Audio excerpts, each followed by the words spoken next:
Many times we operate with a mindset that goes something like this: set a goal, figure out a plan that will achieve that goal, and develop a system that will ensure that we stick to that plan. This three-level breakdown is wise and can be very useful, but I think that it can be even more valuable when reverse engineered.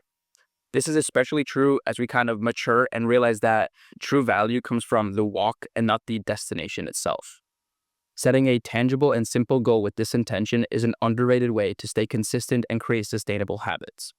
It puts the emphasis of an endeavor on the process and not the outcome, while still allowing a simple mindset to drive the effort on a day-to-day basis. For example, students ideally do school because they want to learn. However, having that final exam at the end of the semester gives them that concrete objective that fuels their study. As adults, we often lose that effective type of structure and incentive, but we can get it back. An important aspect to using this technique is finding an end goal that is measurable. A goal too abstract is difficult to conceptualize and stick to. Because this goal is a simple objective that guides our process to get there, it must be concrete and not allowable in shades of completion. At the end, the answer to "did I accomplish this goal" should be easily answerable by yes or no. It is also important to remember that the strategic goal set can be completely arbitrary. The last 5 years, I've been completely dedicated to jumping 5 meters in the pole vault. When I went into it, I kind of thought that jumping this high would signify grand success, but along the way, I realized that the mark of 5 meters itself is just completely arbitrary. Why isn't it 4.9 meters or 5.1? It doesn't really matter, it's just kind of what I committed to. What's important is that the final result is tangible. At the end of my pole vault career, will it be debatable whether I jumped over a bar 5 meters in the air? No, because I'll either have done it or will not have done it. This idea applies to other goals like lifting a certain amount of pounds or taking X amount of walks to the park. The overarching goal that you set must be measurable because humans are simple-minded at their core. It is hard to kind of seek deeply intrinsic motivation on a day-to-day basis, so we kind of use this clear goal as a way to bypass that. Instead of reflecting on why I want to challenge my mind and body and build relationship with my coaches and teammates every time I go to track practice, I just focus on the end goal to retain and preserve the kind of core rationale for my actions.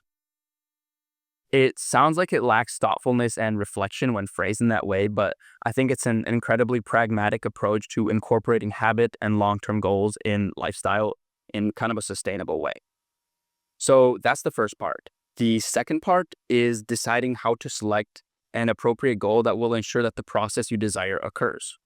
We must find the triple overlap between what action we can do, what that action will lead us to be able to do, and how that action benefits the things that we care about in the long term.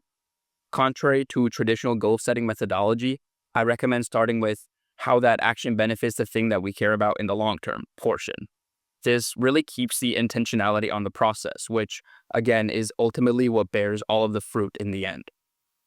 Once that is established, we can move towards finding actions that support that long-term benefit to your life. This is hard, but here's an example of how it may go. So let's say I work in a high-stress corporate job and have been struggling with anxiety and depression because of it. I know that lifting weights can help mediate these symptoms by altering the chemicals in my brain, so I want to start lifting weights like I did on the basketball team in high school. To support that goal, I want to lift weights for my lower body twice a week and for my upper body once a week. I can go to the gym in the morning before work.